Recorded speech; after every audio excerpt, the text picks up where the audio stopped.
Në Shkodër po vijojnë me intensitet punimet për ndërtimin e urës së re të Baçallekut, një projekt ky i rëndësishëm infrastrukturor që pritet të lehtësojë ndjeshëm qarkullimin e automjeteve dhe të lidhë më mirë qytetin me zonat përreth.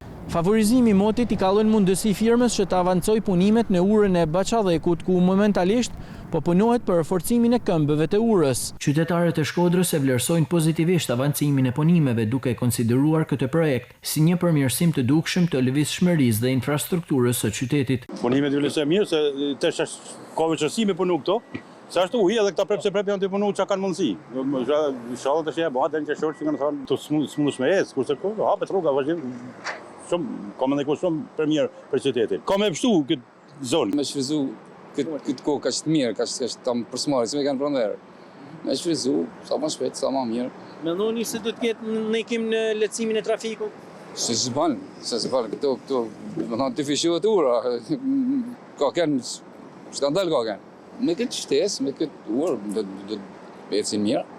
Kuptohet e punë. Sipas inxhinierëve që po mbikëqyrin punimet, deri tani është realizuar 48% e volumit total të projektit. Aktualisht po punohet për themelin e shpatullës së urës në aksin 9 dhe në mbi strukturën e urës në shpatullën e aksit 1. Po ashtu vjen puna për përfundimin e pllakave të trotuarit të Harku i Bërdicës dhe realizimi i shtresave asfaltike.